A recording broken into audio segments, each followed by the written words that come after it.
Өнөөдөр өгдлийг шууд ангилах, таних зорилттой discriminative хандлагыг мэрэгчлэн авч үзэх юм. Ялангуяа дүрс боловсруулах салбарт тосгол хийсэн CNN архитектурын хөгжиж, тэтгэврийн бүтэц онцлогуудын талаар дэлгэрэнгүй ярилцах болно. Өнөөдрийн энэ лекцээр бид дараах үндсэн 5 агуулгын хүрээнд хичээлийг явуулна. Хичээлийн эхэнд бид discriminative алгоритм гэж юу болох, түүний гол онцлог болон өгдлийг хэрхэн шууд ангилдаг талаарх онолын ойлголтыг авна. Үүний дараа өмнөх хичээлээр үзсэн зарим чухал ойлголтуудыг сэргээн санах зорилгоор тогч тайм хийх болно. Бид түүхэнд хамгийн алдартай архитектурууд цаг хугацааны явцад хэрхэн улам нарийн төвхтэй үр дүнтэй болж хөгжсөнийг харах болно. Өнөөдрийн хичээлийн үндсэн хэсэг болох discriminative алгоритмын тухай дэлгэрэнгүй авч үзье. Энэхүү алгоритм нь машин сургалтын маш чухал бүрэлдэхүүн хэсэг бөгөөд бидний өдөр тутмын амьдралд тохиолддог өгдлийг ангилах, таних үндсэн зорилготой байдаг. Discriminative алгоритм нь өгдлийг шууд ангилах замаар илэрдэг онцлогтой. Үүний ажиллах зарчмыг илүү наригчлан тайлбарлавал энэ алгоритм нь оролтын өгдөл болох X-с гаралтын үр дүн болох AI-ийг шууд таамаглах функцийг сурдаг. Математик загварчлалын хувьд энэ нь Px буюу X үгэд өгсөн нөхцөлд ангил гарч ирэх магадлалыг тооцоолдог гэсэн үг юм. Өөрөөр хэлбэл үгжийн тархалтыг бүхэлдэн сурахаас илүүтэйгээр өгдлийн ангил орондын хил заагийг decision boundary тодорхойлоход хамаг анхаарлаа хандуулдаг. Шинжлэх ухааны үүднээс авч үзвэл discriminative загварууд нь үглийн ангилал тус бүрийн ялгаатай талуудыг олоход төвлөрдөг. Жишээлбэл зураг тамхи системд муур болон нохоон зургийг ялгахдаа тэдгээрийн хоорондын ялгаатай шин чанаруудыг сурч тэдний зааглах шугамыг тогтоодог. Ингэснээр алгоритм нь шинээр ирсэн өгдлийг аль ангилд хамаарахыг маш оновчтой бөгөөд шууд таамаглах чадвартай болдог. Энэ нь цаашлаад бидний үзэх CNN буюу өмнө сургалтын архитектуруудын ажиллах үндсэн зарчим болдог. Өмнөх слайдад бид discriminative алгоритмын үндсэн математик зарчмыг үзсэн бол одоо төгөөмөл ашиглагддаг загварууд болон тэдгээрийн давуу талыг генератив загвартай харьцуулан тодтогъё. Машин сургалтын практикт бид support vector machine, logistic regress, шийдвэрийн мод тэрч топоор бидний үзэж буй өмнө сургалтын үндэс мэдрэлийн сүлжээнүүдийг neural networks discriminative зорилгоор өргөн ашигладаг.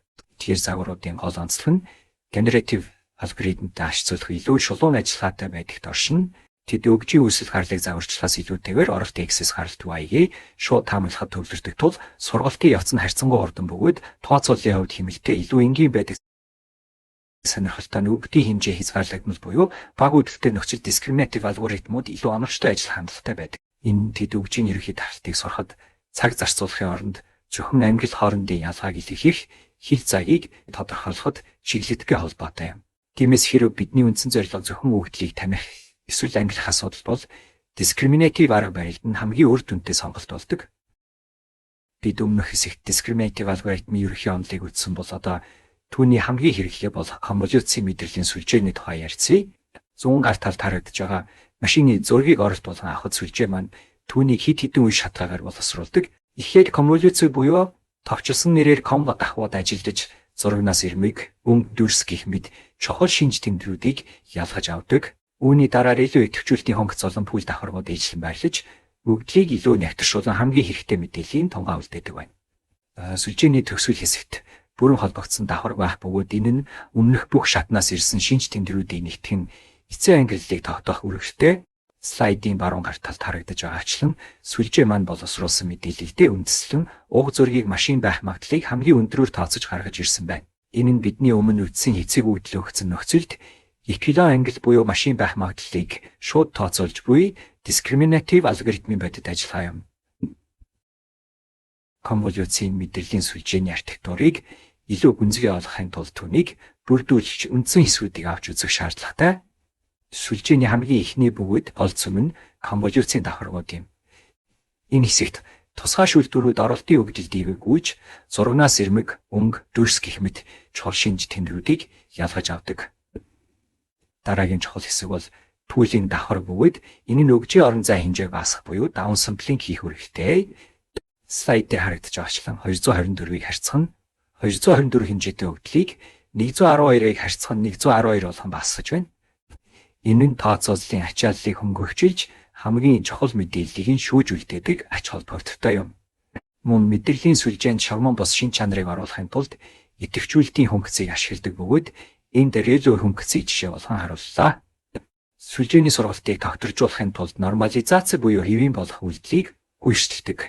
Үүний математик загварчлалыг үгээр тайлбарлавал хэвийн болгосон эцэг утгыг гаргахдаа тухайн утгаас дундаж утгыг нь хасаж түүнийг дисперс болон маш бага залруулгын утгын нийлбэрээс авсан язгуу утгад хувааж тооцолдог байна. Эст нь бүрэн холбогдсон давхарга буюу fully connected хэсэгт өмнөх бүх шатнаас ирсэн шинж тэмдрүүдийг нэгтгэн эцсийн гартын оног тооцдог. Эдгээр 5 бүрэлдэхүүн хэсэг хамтран хязгааснаар C-ийн загвар өгдлийг маш өндөр нарийчлалтаар тамхи чадвартай болдог юм. Одоо бүгдээр гүн сургалтын загварыг сурахад тохиолддог нэгэн чухал асуудал болох багц нормализацийн тухай үзэцгээе. Энэ нь сүлжээний дотоод давхаргуудын оролтыг тогтворжуулах замаар сургалтын явцыг хурдасгаж илүү үр дүнтэй болгодог техник юм. Слайдад харуулсанчлан мэдрэлийн сүлжээний нэгэн дан давхарыг жишээ болгон авч үзье. Энэ декалон гаралт нь W жинжийн матрицыг эцэг оролтоор үржүүлсэнтэй тэнцүү байна гэж төсөөлье. Гэтэл практикт энгийн математик загварчлал дээр ч оноочлыг хийхэд өндөртэй асуудлууд гарч ирдэг. Нэгдүгээрт хэрэв эцэг оролтын өгдөлт нь тэг утга дээр төглөөргүй байвал оноочлын алгоритм маань маш их хэмжээний хазаалтын утгыг тооцоолох шаардлагатай болдог. Хоёрдугаарт оролтын эцэг өгчлийн элементүүд өөрөөр масштабтай байх тохиолдолд W жингийн матриц тохиортгууд маш их зөрүүтэй байх хэрэгтэй болдог. Эдгээр хүчин зүйлсэн сүлжээний сургалтыг удаашруулж оновчтой утгыг олоход саад болдог байна. Иймээс идэвхтэйд нэгэн ухаалаг санаа дэвшүүлсэн давхар бүрийн оролтын өгдлийг алуудан оновчтой масштабтай буюу хэвийн болгох явдал юм. Өөрөөр хэлбэл бид давхар бүрт өгдлийг тодорхой хязгаарт барьж өгснөөр сургалтын алгоритм маань илүү хурдан бөгөөд оновчтой ажиллах нөхцөлийг бүрдүүлж өгч байгаа хэрэг юм. Энийн гүн сүлжээг илүү тогтвортой сургах үндэс болдог. Бид өмнөх слайдад давхар бүрийн оролтыг тогтворжуулах шаардлагатай тухай ярьсан. Тэгвэл энд бид тэг дундаж отохтой нийж дисперстэй идэвхжүүлэлтийг өсөж байна уу гэдэг асуултыг тавьж байна. Энэ нь сүлжээний ямар нэг давхарга дээрх үдэл бүрийг тодорхой стандарт хэмжээс буюу тэг дундаж отохтой нийж дисперстэй хувьсагч болгон хувиргах үйл явц юм. Слайдын голд харагдаж буй математик үйлдэлийг үгээр тайлбарлавал шинэ хэвийн болгосон малгайтай эцэг K дүгээр утгыг гаргаж авахын тулд тухайн эцэг K дүгээр утгаас түүний математик дундаж буюу хүлээдэж буй утгыг хасаж гарсан үр дүнг уг отгын дисперсээс авсан яжуулга утгад хувааж тооцолдог. Үүнийг бид ванила буюу хамгийн энгийн стандарт нормализацийн арга гэж нэрдэгтэй. Энд өгдлийг багцлан нормализац хийснээр сүлжээний давхарга бүр дээр ирж буй мэдээлэл ижил хэмжээстэй болж сургалтын явцад гардаг оновчлын хүндрэлүүд багасдаг ач холбогдолтой.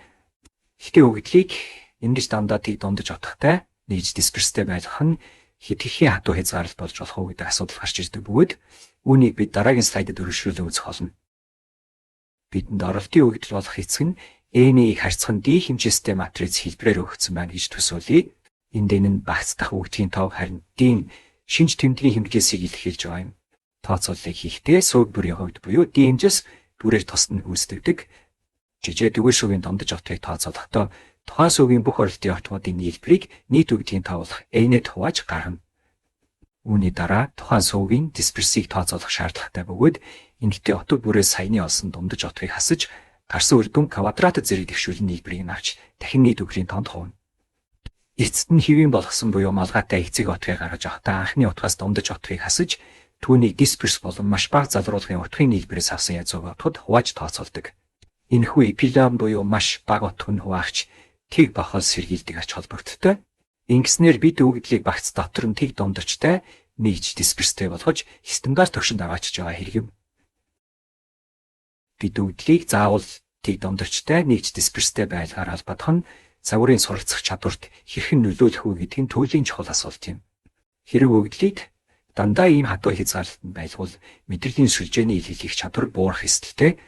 Жишээлбэл зарим тохиолдолд сүлжээ өгдлийг нормализац хийхээс өмнөх хэлбэрт нь байлгах эсвэл арай өөр дундаж отог дээр төвлөрүүлэх нь сургалтын явцад илүү үр дүнтэй байж болох юм. Өөрөөр хэлбэл тэг дундаж отог болон мэж хувьсал нь хэдхэн хатуу хязгаарлалт юм биш үү гэсэн асуудал гарч ирж байна. Хэрэв бид сүлжээнд өөрт нь энэ хязгаарлалтыг өөрчлөх боломж олохгүй бол загвар маань өгдгийн нарийн зүй тогтлыг олж харах чадвараа алдаж магадгүй юм. Тиймээс бид энэхүү хязгаарлалтыг хэрхэн уян хатан болгох тухай дараагийн хэсэгт үзнэ. Энэ нь сүлжээнд өөрт нь тохирох масштаб болон хазаалтыг сурах боломжийг олох явдал юм. Үүний тулд бид гамма болон бета гэсэн хоёр шин суралцах боломжтой паритыг нэмж өгдөг. Тэрээр паритууд нь D хэмжээстэй вектор байх бөгөөд сүлжээ сургалтын явцад өөртөө хамгийн ашигтай отгуудыг олж сурдаг. Син гаралт болох эквипалент гаргаж авахдаа хэвийн болгосон малгайтай эцэг утгыг гамма паритээр үржиж дээр нь бета паритийг нэмж өгнө. Энэхүү үйлдлийн хамгийн гайхалтай тал нь хэрэв сүлжээнд анхны нормализац хийгдээгүй үгдэл хийхдээ бол гамма парит нь дисперсийн язгууртай, бета парит нь дундаж утгатай тэнцүү болж хувирснаар анхны чанарыг бүрэн сэргийлэх боломжийг олгодогт оршино. Ингэснээр багц нормализац нь зөвхөн үгдлийг стандарт хэлбэрт оруулаад зогсохгүй, сүлжээнд өөрт нь нэгчтэй масштабаа тохируулах уян хатан байдлыг олгож байгаа юм. Энэ загварыг илүү бат үг суралцах чадвар өндөртэй болгодог ач холбогдолтой. Загварыг сургаж дуусаад бодит үгдэл дээр турших үед бидэнд багц үгдэл байхгүй зөвхөн нэг ширхэг оролт ирэх тохиолдолд түгээнэл байдаг. Ийм нөхцөлд тухайн ганц үгдлөөс дундаж отго болон дисперсийг тооцоолох нь боломжгүй бөгөөд отоггүй зүйл юм. Тиймээс улаан хүрээгээр тэмдэглэнчлэн сургалтын үед ашигладаг багцаас хамаарсан тооцооллыг шалгалтын үед шууд хийж болохгүй гэдгийг анхаарах хэрэгтэй. Үүний оронд бид сургалтын явцад тооцоолж авсан нийт үгдлийн гүйлдэж дундаж болон дисперсийн утгуудыг тогтмол отго болгон ашигладаг. Завчхундаа шалгалтын хугацаанд багц нормализац нь өөрийн гэсэн статистик тооцоо хийхээс илүүтэйгээр сургалтын үеийн мэдээлэл ашиглан оролтын үгдлийг хувирах шурман оператор болон нийлэгдэх байна. Энэ нь загвар тогтвортой ажиллах нөхцөлийг бүрдүүлдэг. Туршилтын явцад бид тухайн агшин дэржгүй багц үгдлөөс статистик тооцох боломжгүй тул сургалтын үед хоригдлуулсан мэдээллийг ашигладаг онцлогтой. Слайдд харагдаж буй математик загварчлалыг үгээр тайлбарлуул бид сургалтын явцад тооцоолж авсан тогтмол отгуудыг ашиглаж байна. Нэгдүгээрт мюж буюу J дүүгээр суугийн дундаж отгыг тооцоолохдоо сургалтын үеэр харагдсан отгуудын гүйлгээний буюу хөдөлгөөнд дундаж отгыг шууд авч ашиглана. Үүнтэй адил сигма J квадрат буюу дисперсийн утгад мөн сургалтын явцад тооцоолж хадгалсан гүйлгээний дундаж дисперсийг ашигладаг байна. Энэхүү үйл явцын хамгийн гол дүгнэлт нь туршилтын үед багц нормализацанд ердөө л нэгэн шугамын оператор болж хувирдагт оршино. Ингэснээр тооцооллыг илүү хурдтай болгохын тулд энэхүү үйлдэлийг өмнөх бүрэн холбогдсон давхарга эсвэл конволюцийн давхаргатай математик аргаар нэгтгэж болдог ач холбогдолтой юм. Энэ нь шалгалтын явцад систем илүү үр дүнтэй хурдан ажиллах нөхцөлийг бүрдүүлж өгдөг байна. Багц нормализацийг сүлжээний архитектурт яг хаана байрлуулах нь оновчтой вэ гэдэг асуултанд энэ слайд хариулна. Бидний харж байгаачлан үүнийг ихэвчлэн бүрэн холбогдсон эсвэл конволюцийн давхаргын шууд ард харин шугамн бос идэвхжүүлэлтийн хөнгөцийн өмнө оруулж өгдөг. Слайд дээрх бүдүүгч зурагт бүрэн холбогдсон давхрын дараа багц нормализац түүний дараа тань ээж идэвхжүүлдэг гэх мэтээр дараалан байлж байгааг харж болно. Математик үйлдэлийн хувьд бид өмнө үзсэн хамгийн энгийн буюу ванилла хэлбэрийн нормализацийг гүйцэтгэдэг. Тодорхойлбол хэвийн болгосон малгайтай эцэг утгыг гаргаж авахын тулд тухайн эцэг утгаас түүний математик дундаж буюу хүлээгдэж буй утгыг хасаж гарсан үр дүнг уг утгын дисперсээс авсан яжгаад утгад хувааж тооцоолдог байна. Эндэж идэвхжүүлэлтийн өмнө үгдлийг тогтворжуулснаар сүлжээ илүү үр дүнтэй суралцах нөхцөл бүрддэг юм. Тэгвэл багц нормализацийг ашиглахын давуу тал болон анхаарах зүйлс юу вэ? Нэгдүгээрт энэ нь маш гүнзгий мэдрэлийн сүлжээг сорох үйл явцыг мэдэгдүүлж хялбар болгож өгдөг. Хоёрдугаарт градиентийн урсгалыг сайжруулснаар сүлжээний давхаргууд дундуур мэдээлэл саадгүй дамжих боломжийг олгодог байна. Суралцах хурдыг нэмэгдүүлж илүү өндөр сургалтын хурд ашиглах боломжийг олгодог тул загвар маань маш хурдан нийцтэй болж сурдаг. Багц нормализац ашигласнаар сүлжээ нь анхны шатны жингийн ортуудад хэд мэдрэг байхаа болж илүү бат бөх тогтвортой болдог ач холбогдолтой. Шалгалтын буюу тест хийх цагт үүнийг конволюцийн давхаргатай математик аргаар нэгтгэж болдог тул тооцооллын нэмэлт ачаал үүсгдэггүй. Гэхдээ нэгэн төрлийн чухал анхааруулжтай зүйл бий. Суралт болон шалгалтын үед багц нормализац нь өөрөөр илэрдэг. Хэрэв програм бичих явцад энэ гормын шилжилтийг буруу хийвэл маш түгээнэл бөгөөд олоход хэцүү алдаа буюу баг үүсэх онцлогддог тул үүн дээр маш хянуур хандах хэрэгтэй. Энэхүү слайдад багц нормализацийг өөр төрлийн мэдрэлийн сүлжээний давхаргуудад хэрхэн хэрэглэх тухай үзсэн. Бүрэн холбогдсон давхрын хувьд оролтын хэцэг үйлдэл нь N-ийг харьцах D хэмжээстэй байдаг бөгөөд энд N нь багцын тоо, D нь шинж тэмдгийн хэмжээс юм. Энэ тохиолдолд μ болон сигма ортмуудын нэгийг харьцах D хэмжээстэйгээр буюу багцын бүх үйлдэлийг шинж тэмдэг бүрээр тооцоолдог. Харин конволюцийн сүлжээнд үйлдэл нь орон зай хэмжээстэй байдаг тул багц норм 2D буюу орон зайн багц нормализацийг ашигладаг. Эцэг үйлдэл нь N-ийг харьцах нь C харьцах нь H, харьцах нь W гэсэн хэмжээтэй байх бөгөөд шин суугийн тоо H ба W нь өндөр болон өргөнийг илэрхийлнэ. Статистик ортгуудыг тооцоолохдоо сууг бүрийн хувьд багцын бүх үйлдэл болон бүх орон зайн байршлуудыг хамруулан тооцоолдог тул Мю болон сигма 1-ийг харьцах нь C харьцах нь 1 харьцах нь 1 хэмжээстэй гарч ирдэг. Эцсийн эпион гаралтны эцэгээс мюг хасаад сигмад хувааж гарсан үр дүн суралцах боломжтой. Гамма паритер үржээ дээр нь бета парикийг нэмсэнтэй тэнцүү байна. Багц нормализац нь багц доторх бүх өгөгдлүүдийг статистик тооцоолдог бол давхрын нормализац нь өгөгдөл бүрийн хувьд шинж тэмдгүүдийг тооцоолдог онцлогтой. Слайдын баруун талд харагдаж байгаачлан мю болон сигма ортууд нь n-ийг харьцах нэг хэмжээтэй байна. Энэ нь багцын хэмжээнээс үл хамааран өгөгдөл тус бүр дээр бие даан тооцоол хийж гэнэ гэсэн үг юм. Үүний хамгийн том давуу тал нь сургалтын үед болон шалгалтын үед алгоритм яг ижилхэн байдлаар эзүүдэг төвшин. Тиймээс давхрын нормализац нь багцын хэмжээ тогтворгүй байдаг, эсвэл дараалсан үйлдэл боловсруулдаг recurrent мэдрэлийн сүлжээ буюу RNN загваруудад маш үр дүнтэй ашиглагддаг техник юм. Slided convolution сүлжээнд төгөөнөл ашиглагддаг өөр нэгэн арга болох инстанс нормализацийг танилцуулж байна. Энэ нь багц нормализац болон давхрын нормализацийн дундах нэгэн хувилбар мэдээлжүүлдэг. Зурагт харуулснаар конволюцийн өгдөл дээр инстанс нормализац хийхэд статистик хортууд болох μ болон сигма n-ийг харьцах нь c харьцах нь 1 харьцах нь 1 хэмжээтэй гарч ирдэг. Өөрөөр хэлбэл өгжийн багц дахь жишээ бүрийн сууг бүр дээр орон зай хэмжлүүз болох ижил болон WD-ийг статистик тооцооллыг тус тусад нь хийдэг гэсэн үг юм. Энэ арга нь мөн л сургалт болон туршилтын үед яг ижихэн эзэлдэг бөгөөд багцын мэдээлэлээс хамааралгүй байдаг. Инстанс нормализацийг ихэвчлэн зургийн хэв маягийг шилжүүлэх буюу стайл трансфер болон текстур үүсгэх нарийн ажиллагаатай гүн сургалтын загваруудад амжилттай ашигладаг байна. Бид өмнө нь үзсэн нормализацийн янз бүрийн давхаргуудын хооронд нь харьцуулна тэд өгдлийг хэрхэн өөр өөрөөр боловсруулдаг болохыг 3 хэмжээс төрслөөр харж байна. Бидэнд өгжийн багцдах жишээний тоог илэрхийлэх n суугийн тоог илэрхийлэх c болон орон зай хэмжээлүүд болох хажээ ба w гэсэн 4 хэмжээс төвлөж байгаа гэж төсөөлье.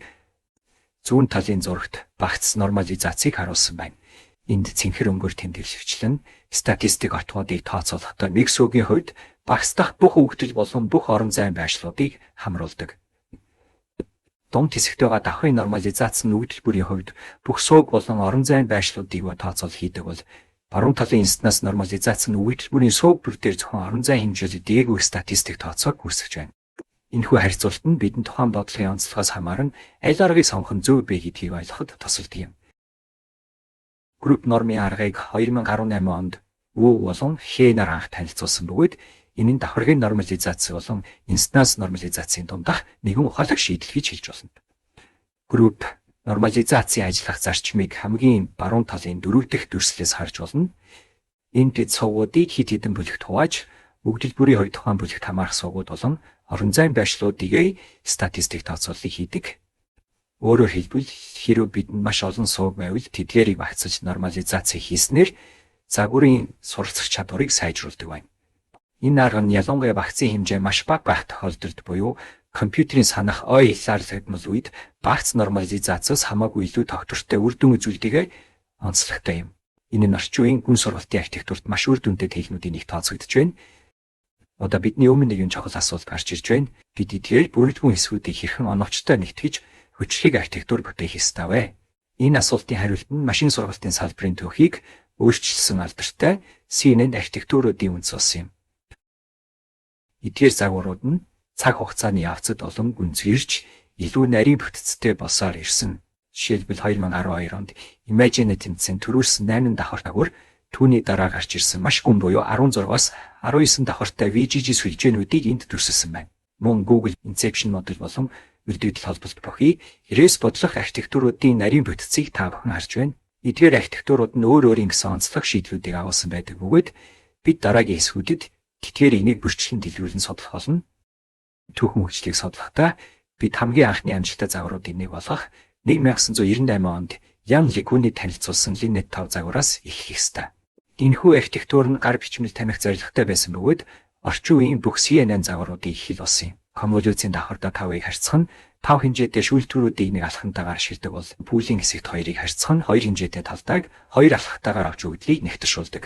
Энэхүү загвар нь хэдээр өнөөгийн загваруудтай харьцуулах энгийн мэт боловч зургийн шинж тэмдгийг шат дараатаагаар ялгаж авах үндсэн зарчмыг анхлан тогтоож өгснөөрөө асар их ач холбогдолтой юм. Өмнөх хичээлийн сэргийн санаая. Слайдын баруун дээд хэсэгт харуулсанчлан Stratton шүлтүүр нэг удаадаа хэдэн пикселээр шилжихийг тодорхойлдог бөгөөд энэ нь гартын идэвхжүүлэлтийн орон зай хэмжээсийг шууд бууруулдаг ач холбогдолтой. Харин баруун доод хэсэгт байгаа padding буюу хүрээний тусламжтайгаар бид зургийн захын хэсэгт тэг утга бүхий пикселүүдийг нэмж өгснөөр гартын идэвхжүүлэлтийн орон зай хэмжээсийг анхны оролтын өгөгдөлтэй адил хэмжээнд хадгалуулах боломжтой болдог юм. Эдгээр хоёр үзүүлэлтэн сүлжээний архитектурыг зохион бүтээхэд өгөгдлийн хэмжээг хэрхэн өөрчлөгдөхийг хянах гол хэрэгсэл болдог. Конволюцийн давхарг яг ямар үр дүн гаргадаг вэ гэдгийг энэ слайдаас харж болно. Хэрэв бид 6 өөр шүүлтүүр зэрэг ашиглавал гаралт нэр 6 өөр идэвхжүүлэлтийн хатгаа үүсэх бөгөөд эдгээрийг нэгтгэснээр 32-ыг харьцах нь 32-ийн хэмжээ 6 сувагтай өгөгдөл бий болж байна. Энд анхаарах зүйл нь шүүлтүүр бүр зураг дээрх өөр шинж тэмдгүүдийг буюу жишээлбэл нэг нэмгийг нөгөө тодорхой өмнөгийг ялгаж авахар суралцсан байдаг. Ингэснээр конволюцийн давхарга нь оролтын өгөгдлийг олон төрлийн шинж тэмдгийн цуглуулга болгон хувиргаж байгаа хэрэг юм. Энэхүү слайдад хамгийн түгээнээс ашиглагддаг Max Pool үйлийг 4-ийг харьцах нь 4 хэмжээтэй өгөгдлөөр жишээ авч харуулсан байна. Бид 2-ыг харьцах нь 2 хэмжээтэй шүүлтүүрийг 2 алхатаагаа ашиглаж байна. Зүүн талын өнгөт нүднүүдийг ажилуул ягаан өнгөтэй хэсэгт 1 1 5 6 гэсэн олтууд байгаагаас хамгийн их отог болох 6-ыг нь сонгоо авч байна. Нөгөө хэсгээс 8-ыг шар хэсгээс 3-ыг цэнхэр хэсгээс 4-ыг тус тус сонгосноор эцсийн үр дүн нь 2-ыг харьцах нь 2 хэмжээтэй өгөгдөл болон багасж байна. Энэхүү үйлдлийн гол зорилго нь үгзийн орон зай хэмжээ бууруулж тооцооллын ачааллыг хөнгөчлөхөөс гадна хамгийн хүчтэй илэрсэн шинж тэмдгүүдийг шүүж үлдээхэд оршдог. Бид конволюцийн мэдрэлийн сүлжээний үндсэн эсвүүдийг судалж дууссан тул одоо эдгээрийг ашиглан бүтээсэн CNN-ийн алдартай архитектуруудын тухай таамаглам авч үзье. Эдгээр нь өөр өөрийн гэсэн математик шийдэл оночлын аргуудаараа ялгартай. Энэхүү 28 слайдад компьютер харааны салбарын хамгийн нэр хүндтэй тэнцэн болох Imagery том хэмжээний харааны тамхи сорилтын эсвэрсийн үр дүнгуудыг он цагийн дараалалаар харуулж байна. Графикаас харахад 2010 болон 2011 он төрүүлжсэн загварууд нь гүн биш буюу гүйхэн бүтцтэй байсан бөгөөд тэдгээрийн олдны хувь нь 28.2 болон 25.8%-тай маш өндөр байжээ. Харин 2012 оноос эхлэн мэдрэлийн сүлжээний давхрын тоо нэмэгдэхийн хэрээр олдааны хувь огцон бүрч ихсэн байна. Тухайлбал 2015 онд гарч ирсэн 152 давхартай 97-ыг загвар олдны төвшинг 3.6% хүртэл бууруулж чадсан юм. Хамгийн сонирхолтой нь графикийн баруун гар талд харагдаж байгаа хүний зургийг таних олдооны дундаж түвшин 5.1% байдаг бол орчин үеийн C-Olog Senet зэрэг загварууд 2.3% алдаатай ажиллаж байна. Энэ нь машин сургалтын загварууд тодорхой төрлийн зураг таних даалгавар дээр хүний чадварыг хэдийн дааж гараад байгааг илтгэжгүй хэрэг юм. Улаан хүрээгээр тэмдэглэсэнчлэн Krzyzewski болон түүний багийн зохион бүтээсэн 8 давхар AlexNet загвар нь конволюцийн мэдрэлийн сүлжээнд суурилсан хамгийн анхны ялагч болсон юм. Одоо бүгдээрээ 2012 оны имижүүлэг тэнцээний ялагч гүн сургалтын салбарт хосгол хийсэн архитектурыг нарийчлан авч үзье. Энэхүү загвар нь нийт 8 давхаргаас бүрддэг бөгөөд үүнд 5 конволюцийн давхар болон 3 бүрэн холбогдсон давхар баатдаг. Слайдын зүүн талд архитектурын дарааллыг харуулсан байна. Слайдын баруун талд байгаа зурагт энэхүү сүлжээг хоёр тусдаа график карт буюу GPU дээр хувааж сургасныг харуулсан байгааг анхаараарай. Эхний давхар дээрх тооцооллыг хамтдаа хийж үзье. Бидэнд оролт болгон 227 харьцах нь 227 хэмжээтэй 3 сувагтай өнгөт зураг өгсөн байна. Энэхүү эхний конволюцийн давхар 96 ширхэг 11-ийг харьцах нь 11 хэмжээтэй шүлтүүрийг 4 алхамтай буюу Stratton 4 байхаар ашигладаг. Тэгвэл гаралтан дээр гарах идэвхжүүлэлтийн хавтгай хэмжээ хэд байх вэ? Үүнийг олохын тулд 227-аас 11-ийг хасаж гарсан үр дүн 4 байгаа дээр нэгийг нэмж тооцоолно. Энэхүү үйлдэхийн үр дүн 55 гэсэн отог гарч ирж байгааг та бүхэн харж байна. Өмнөх тооцооллын үр дүнд эхний конволюцийн давхрын гаралтын орон зай хэмжээ 55-ыг харьцах нь 55 болж байна. Бидний 96 шүлтүүр ашигласан тул гаралтын өгөгдлийн гүн буюу суугийн тоо 96 болно гэсэн үг юм. Ингээд эхний давхрын эцсийн гаралтын хэмжээ 55-ыг харьцах нь 55 харьцах нь 96 болж гарч ирж байна. Энэ нь бидний анхны том зургийг тодорхой хэмжээгээр нягтршуулж чухал шинж тэмдгүүдийг ялгаж авсан хэлбэр юм. Одоо маш чухал нэгэн асуулт гарч ирж байна. Энэхүү эхний конволюцийн давхаргад нийт хэдэн суралцах боломжтой париг байгаа вэ? Паракетийн тоог тооцоолохдоо шүлтүүрийн хэмжээ, ордын суугийн тоо болон шүлтүүрийн нийт тоог харгалзан үздэг. Мөн шүүлтүүр бүрт нэг хазаалтын отог буюу байс нэмэгдэг гэдгийг санаарай. Парагийн тоо бодитоор тооцоолж үзье. Шүүлтүүр бүр 11-ийг үржих нь 11 хэмжээтэй бөгөөд оролтын зураг 3 согтой тул үүнийг 3-аар үржүүлнэ. Тэр нэг хазаалтын отгыг нэмээд нийт 96 шүүлтүүрээр үргэлжлүүлэхэд ойролцоогоор 35,000 орчим париа гэд гарч байна. Энэ нь зөвхөн ихний давхрын хувьд шүү дээ. Мэдрэлийн сүлжээг үнзрэх тусам эдгээр парикийн тоо асар хурдтай нэмэгддэг. Ихний конволюцийн давхрын дараа макс пул давхар ордог. Ортон 55-ыг харьцах нь 55 харьцах нь 96 хэмжээтэй өгдөг юм. Энд 3-ыг харьцах нь 3 хэмжээтэй шүүлтүүрийг 2 алхамтайгаар ашиглана. Таалтын хэмжээг олохдоо 55-аас 3-ыг хасаж 2 сул утгад хуваагаад дээр нэгийг нэмнэ. Үр дүнд нь 27 гарч байна. Тэгэхээр түүлийн давхрын дараа үдийн хэмжээ 27-г харьцах нь 27 болон багасж байна гэсэн үг юм. Тэгвэл энэхүү 2 дахь давхар буюу макс пул давхрад суралцах боломжтой парект хэд байгаа вэ? Пүүлийн үйлдэл нүүдэлээр ямар нэгэн жинжин үржүүр хийхгүйгээр зөвхөн хамгийн их отгыг сонгох тогтмол үйлдэл гэд бид үзсэн. Тийм ээ? Хариулт нь тэг юм. Пүүлийн давхард ямар нэгэн суралцах парект байдаггүй. Энэ нь зөвхөн орон зай хэмжээсийг багасгах зорилготой математик үйлдэл юм. Одоогийн байдлаар бидний сүлжээ 227 хэмжээтэй оролтоос эхлээд коммю 1-ийн дараа 55 макс пул 1-ийн дараа 27 хэмжээтэй болон хятагшаад байна. Сүүгийн тоо 96 хിവэр хадгалагдж байна. Дараагийн давхаргуудад энэ үйл явц хэрхэн өргөжлөхийг үдийн архитектур дээрээс халгая. Энэхүү слайд ийм бүх 8 давхарыг нэгтгэн харууллаа. Эхний комыг нь 96 шүлтүүртэй Stratton 4 PO. Тэгвэл нэг нь 3-ыг харьцах нь 3 хэмжээтэй. Дараа нь нормализацийн давхарг орно. 2 дахь конволюцийн давхарг нь 256 шүлтүүртэй 5-ыг харьцах нь 5 хэмжээтэй бөгөөд 2 пикселийн падыг ашигладаг. Сүлжээний дунд хэсэгт 3, 4, 5 дугаар конволюцийн давхаргууд дараалан байрлаж шинж тэмдрүүдийг улам мэрэгчлэн ялгадаг. Сүүлийн хэсэгт 4906 нэрэн бүхий 2 бүрэн холбогдсон давхарг хамгийн төгсгөлд нь 1000 ангиллыг таних оноог гаргадаг 1000 нейронтой 8 дугаар давхарг байлж байна. Электролог жагуур амжилтанд төрсэн хэд хэдэн гол шалтгаан бий. Нэгдүгээрт тэд анх удаа рейж идэвхжүүлэлтийн функцийг ашигласан нь сургалтын явцыг маш их урдасгасан. Хоёрдугаарт хит тааруулах буюу air fitting-ээс сэргийлэхийн тулд дропоут болон өгөгдлийг баяжуулах техникүүдийг маш идэвхтэй ашигласан байна. Мөн багцын хэмжээг 128 байхаар тогтоож моментум бүхий оногчлолын алгоритмыг ашиглажээ. Сонирхолтой нь тэр үед нормализацийн хувьд айрын давхаргыг ашиглаж байсан ч энэ нь хожим багц нормализац шиг төгөөнөл болгоо юм. Энийг онцлог тухайн үеийн график картын санахыг маш бага байсантай холбоотой. GTX 580 GPU нь ердөө 3 ГБ санах хойтой байсан тул сүлжээгээ 2 хугацаа сургасан байдаг. Ингэхдээ нейронуудыг буюу шинж тэмдгийн хатгаануудыг 2 хувааж GPU бүр дээр тус тусад нь боловсруулжээ. Эдгээр GPU хоорондоо яаж харилцдаг вэ? COM1, COM2, COM4 болон COM5 дугаар давхаргууд нь зөвхөн тухайн GPU дээрх өмнөх давхаргын үүдтэй холбогддог. Энэ нь тооцооллын ачааллыг GPU хооронд дамжуулахгүйгээр бие дааж ажиллах боломжийг олгож байгаа хэрэг юм.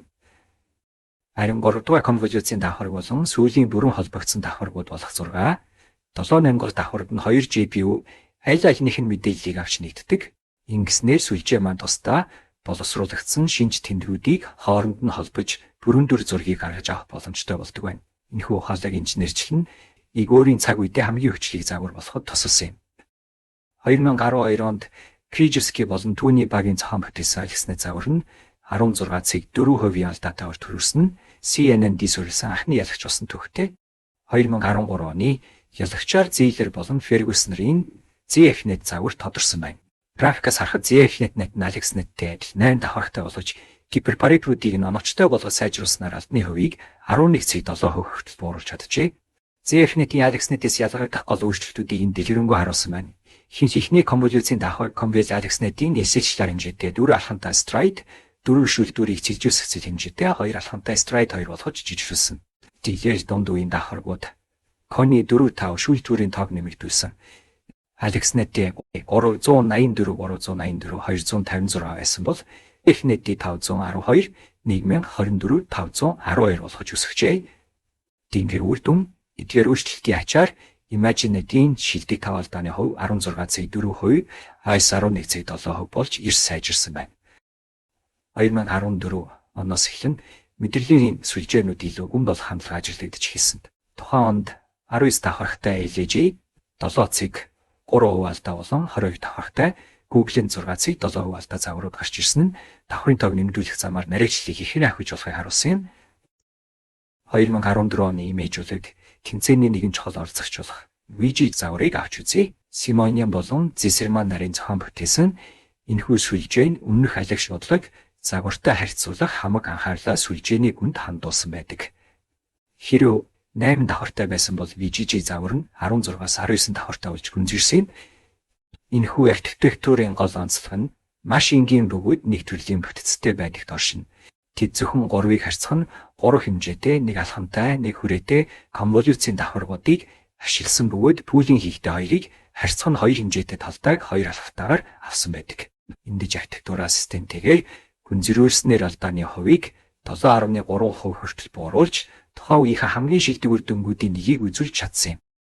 Энд нэгэн сонирхолтой асуулт гарч ирж байна. VGG загвар яагаад заавал 3-ыг харьцах нь 3 хэмжээтэй жижиг шүлтүүрүүдийг сонгосон юм бэ? Бид өмнөх загваруудад 7-ыг харьцах нь 7, эсвэл бүр 11-ийг харьцах нь 11 хэмжээтэй том шүлтүүрүүд ашиглаж байсан. Тэгвэл энэхүү жижиг шүлтүүрүүдийг давхарлан ашиглах нь математик болон тооцооллын хувьд ямар давуу талтай дараагийн слайдуудаас дэлгэрүүлэн хасгая. 3 ширхэг дараасан 3-ыг харьцах нь нэг алхамтай конволюцийн давхарга нь нэг ширхэг 7-ыг харьцах нь 7 хэмжээтэй давхартай яг адилхан хүлээх авах талбай буюу ресектив филд үүсгэдэг. Өөрөөр хэлбэл бидний том шүлтүүр ашиглахын оронд 3 жижиг шүлтүүрийг дараалуулан ашиглаж яг ижлэхэн хэмжээний мэдээллийг боловсруулах боломжтой юм. Хамгийн сүүлийн давхарга дээрх нэг цэг нь өмнөх давхрын 3 харьцах 3 хэсгийг харна. Тэрхүү хэсгийн цэг бүр мөн түүний өмнөх давхаргийнхаа мэдээллүүдийг харж байгаа. Тэдгээр мэдээллүүдийг томоор харьлаа. Энэ нь мөн оролтын мэдээллүүдийг бүхэлд нь харж байна гэж үзэж болно. Оролтын ятганд 7 харьцах 7 хэмжээтэй талбай үүсгэж байна. Хамгийн сүүлийн давхарга дээрх нэг цэг нь анхны зургийн 7-гийн 7 хэмжээтэй эсхийн мэдээллийг бүхэлд нь харж чадж байгааг харж болно. Тэгвэл яагаад заавал ижиххэн үр дүнд хүрэхийн тулд 3 тавар ашиглах ёстой гэж үүнд 2 гол шалтгаан бий. Нэгдүгээрт сүлжээ илүү гүнзгий болж давхарга бүрийн ард идэвхжүүлэлтийн хонх зорсноор илүү нарийн шормон бус шин чанаруудыг сурч чаддагт орсон. Хоёрдугаарт Паретийн тоо 9 багц эрбици тооны суугтай үйлдэлээр тооцоо хийвэл 3 ширхэг 3 шүлтүүр нь нийтдээ 3-ыг үржих нь 3-ын квадрат үржих нь c-ийн квадрат буюу 27 c-ийн квадрат Пареттэй байна. Гэтэл нэг ширхэг 7-гийн 7 шүлтүүр нь 49 c-ийн квадрат Пареттэй байх ч тийм. Ингэснээр бид илүү бага Паретээр илүү гүн илүү ухаалаг сүлжээг байгуулж байгаа хэрэг юм.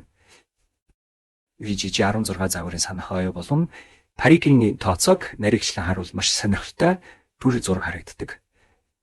Оролтын зургийг боловсруулах эхний шатны тухайлбал 2 дахь конволюцийн давхаргад хэлээд зөвхөн идэвхжүүлэлтийн утгуудыг хадгалахад 3.2 мегабайт зай эзэлж байна.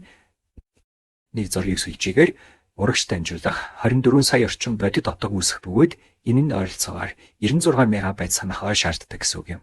Сонирхолтой нь санах ойн ихэнх хэсгийг эхний конволюцийн давхаргууд эзэлдэг бол Паретийн хэсэг нь сүлжээний төгсгөлдөх бүрэн холбогдсон давхаргуудад төвлөрдөг.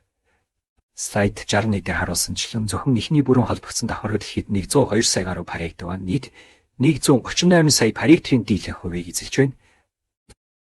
VGG загварыг нэгтгэн дүнгэл энэ нь 2014 оны имэжүүлэг тэмцээний ангиллын төрөлд 2-р байр байршил тогтоох төрөлд 1-р байр эзэлсэн маш амжилттай архитектур юм. Тэд далыг болдог загварт ашиглаж байсан нормализацийн давхрыг ашиглаагүй бөгөөд оронд нь сүлжээний гүн болон санах оюун оновчтой бүтцийг сонгосон байна. Түүнчлэн энэхүү сүлжээний толгойр давхаргаас гарсан шинж тэмдгүүд нь бусад олон төрлийн даалгаварт маш сайн суурь болж өгдөг нь практикт батлагдсан байдаг. Энэхүү загвар нь өнөө хүртэл гүн сургалтын салбарт хамгийн ойлгомжтой бөгөөд өгөөжтэй архитектуруудын нэгт тооцогдсоор байна. Имэжүүлэх тэмцээний түүхэн хөгжлөөс харахад мэдрэлийн сүлжээний давхаргын тоог нэмэгдүүлж архитектурыг илүү гүнзгийрүүлсэн нь зургийг тамхи алдааны хувийг жил бүр огцом дууруулах үнцөгчн зүйл болсон байна. Үүний үр дүнд орчин үеийн маш гүн сүлжээнүүд зургийг амлих даалгавар дээр хүний дундад чадвараас ч илүү өндөр нарийгчл үзүүлж компьютер харааны салбарт бодит тусгал хийж чадсан юм. Google-д архитектурыг нийт 22 давхартай эдиж ердөө 5 сая орчим Пареттэй байдаг нь үнэхээр гахалтай үр дүн юм. Харьцуулж үзвэл VGG 16 загвараас бүр 27 дахин бага Пареттэй гэсэн үг юм. Ийм үр ашигтай байдлын гол нууцсан сүлжээний төгсгөлд Паретийн дийлэнх хувийг эзэлдэг бүрэн холбогдсон давхаргуудыг ашиглаагүйд орсон үүний оронд тэд тооцооллын үр ашигтай Inception модуль хэмээх үрмэц бүтцийг нэвтрүүлсэн юм. Inception модулийн гол философи нь орон нутгийн сүлжээний сайн топологийг буюу сүлжээний доторх жижиг сүлжээг зохион бүтээхэд ашигладаг.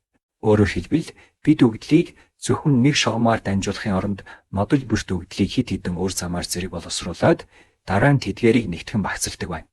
Архитектурын хувьд эдгээр модулуудыг нэг нэгэн дээр нь давхарлан багцлах замаар Google бодлого сүлжээний үндсэн бүтцийг бүрдүүлдэг юм.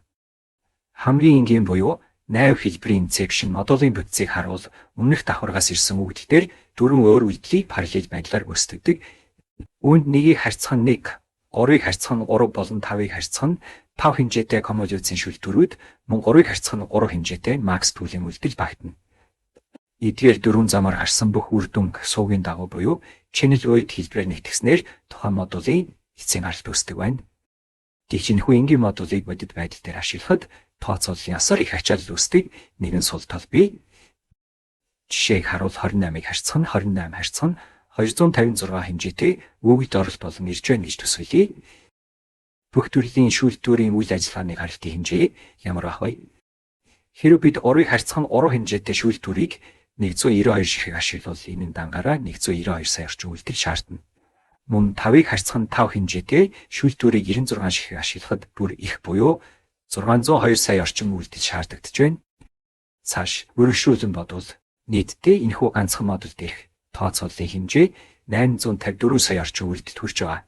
Энэ нь тухайн үеийн тооцоолон бодох чадрын хувьд маш өнтэй бөгөөд хүнд ачаалал байсан юм. Пүүлийн давхарга нь онцлог бүнийг хадгалж идэг. Энэ нь concatenation дараа бүрэн үн нь зөвхөн давхар бүр дээр ургаж болно гэсэн үг юм. Энэхүү тооцооллын хүндрэлийг шийдэхин тулд Google-ийн инженерүүд бодлооны хэмээх ухаалаг давхаргыг нэвтрүүлсэн. Үүний гол зорилго нь илүү үнэтэй тооцоолол хийхээс өмнө үгдийн суугийн тог бууруулах явдал юм. 3-ыг харьцах нь 3 болон 5-ыг харьцах нь 5 хэмжээтэй конволюцийг хийхээс өмнө 1-ийг харьцах нь 1 хэмжээтэй конволюцийг ашиглан оролтын суугийн гүнийг багасгадаг байна. Эндэж 1-ийг харьцах нь 1 конволюцийг ашиглааснаар орон зай мэдээллийг хадгалахын зэрэгцээ суугийн хэмжээг эрс цуйж дараагийн шатны хүнд тооцооллуудыг хамаагүй хурдан гүйцэтгэх нөхцөлийг бүрдүүлдэг. Энэ нь Google бодлоыг илүү гүнзгий хэлнэ маш хурдан эмнэлэгдэх архитектур болоход гол нөлөө үзүүлсэн байна. Энэхүү слайдад бид конволюцийн мэдрэлийн сүлжээний нэгэн үрмэц бөгөөд маш чухал үйлдэл болох нэг харьцах нь нэг хэмжээтэй конволюцийн тухай үзэх болно. Анхаарахад нэг пикселийн хэмжээтэй шүүлтүүр ашиглах нь ямар ч утгагүй мэт санагдаж болох ч энэ нь өглийн гүнийг боловсруулахад шийдвэрлэх үүрэг гүйцэтгэдэг. Зурагт харуулснаар бидэнд 56-г харьцах нь 56 хэмжээтэй 64 сууг бүхий оролтын үгдэл өгсөн байна. Үүн дээр бидний харьцах нь нэг хэмжээтэй нийт 32 ширхэг шүүлтүүрийг ажиллуулж байна. Энд шүүлтүүр бүр нэг харьцах нь 64 гэсэн хэмжээтэй байх бөгөөд оролтын үглийн 64 суугааг тус бүр дээрх цэгэн орт хуудас скалаар үржил гүйцэтгэдэг. Өөрөөр хэлбэл энэхүү шүүлтүүр нь орон зай мэдээлэлд нөлөөлөхгүйгээр зөвхөн тухайн нэг пиксел дээрх 64 өөр шинж тэмдгийг хооронд нь нэгтгэж нэг ширхэг гаралтын отог гаргаж ирж байгаа хэрэг юм. Үүний үр дүнд гаралтан дээр 56-г харьцах нь 56 хэмжээтэй хിവэр боловч суугийн тоон 32 болж суурьсан шинэ үгдэл үүсэж байна. Слайдад нэг харьцах нь нэг конволюцийн үйлдэлийг бидний сайн мэдэх бүрэн холбогдсон давхаргатай харьцуулан илүү гүнзгий ойлголт авах болно. Дээд талын бүдүүрч зурагт харуулснаар оролтын үгдлийн нэгэн цэгийг 64 хэмжээст вектор гэж үзвэл нэг харьцах нь нэг конволюц нь уг вектор дээр 32 нейрон бүхий бүрэн холбогдсон давхаргыг ажиллуулж 32 хэмжээст вектор гаргаж авахтай яг ижил математик үйлдэл юм. Өөрөөр хэлбэл нэг харьцах нь нэг конволюц нь оролтын үгдлийн орон зай байшил буюу пиксел бүр дээр яг ижихэн бүрэн холбогдсон давхаргыг параллел байдлаар оруулж байна гэсэн үг юм. Энэ нь тухайн нэг пикселийн байрлалдах олон суугийн мэдээллүүдийг шовмон байдлаар нэвтгэж илүү нарийн шинж тэмдгүүдийг ялгаж авахд тусалдаг. Ингэснээр бид орон зай хэмжээсийг өөрчлөхгүйгээр өвчлөлийн гүнийг ухаагаар боловсруулж чаддаг байна. Слайдад нэг харьцах нь нэг конволюцийн хамгийн гол давуу тал болон зорилгыг нэгтгэн дүгнэлсэн байна. Үүний хамгийн том ач холбогдол нь орон зай хэмжээсийг хадгалахын зэрэгцээ үгдлийн гүнийг буюу суугийн тав хүснээрээ бууруулах боломжийг олгодог доршин. Зураг дээрх жишээнд оролтын 64 сууг 32 болж багасныг та бүхэн харж байна. Энэ нь мэдээллийн илүүц байдлыг айлгаж шинж тэмдгийн хатгаануудыг хооронд нь оновчтой ослуулан нэвтэршүүлэх үйлдэл юм. Бидний өмнө үтсэн Google бодлогыг архитектурын инсекшн модуль дах Botlink давхаргууд яг энэ зарчмаар ажиллаж тооцооллын асар их ачааллыг хөнгөгчилдөг билээ. Товчхондоо нэг харьцан нэг конволюцийн орон зайн бүтцийг алдагдуулахгүйгээр өгөглийн хэмжээсийг удирдах сургалтын парити хэмнэх инженерчлэлийн шийдэл юм. Slided bit insection модулийн хоёр өөр хувилбарыг зэрэгцүүлэн харьцуулж үзэх болно. 100 гар талд бидний өмнө үтсэн хамгийн энгийн буюу 80 хэлбэрийн insection модуль харагдаж байна. Харин баруун гар тал тооцооллын хэмжээ бууруулах зорилготой илүү боловсронгүй болгосон insection модулийг дүрсэлсэн байна. Энэхүү сайжруулсан хувилбарын гол нууц нь өвдлийг том шүлтүүрүүдээр дамжуулахаас өмнө нэг харьцан нэг хэмжээтэй конволюцийн давхаргуудыг нэмж оруулсанд оршиж байгаа юм. Ингэснээр бид өгчийн орон зай мэдээллийг алдагдуулахгүйгээр суугийн тоог цөөлж дараагийн шатны хүнд тооцооллуудыг хамаагүй хурдан гүйцэтгэх нөхцөлийг бүрдүүлж өгдөг. Энэ нь Google бодлого архитектурыг илүү гүнзгий хэрнээ үр ашигтай ажиллахад тусалдаг үндсэн шийдэл юм. Сайжруулсан insection модуль дах хамгийн чухал хэсгийг улаан өнгөөр тодотхон харууллаа. Үүнийг бидний харьцан нэг конволюцийн Botlink давхар гэж нэрддэг. Та бүхэн ажиглавал эдгээр улаан харьцагнууд нь 3-ыг харьцах нь 3 болон 5-ыг харьцах нь 5 хэмжээтэй конволюцийн давхаргуудын яг өмнө байрлаж байна.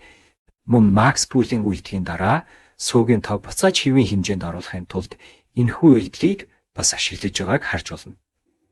Эндэж стратегийн хувьд чухал байршлуудад давхаргыг нэмснээр бид өглийн үнийг ухаагаар хянах боломжтой болж байгаа юм.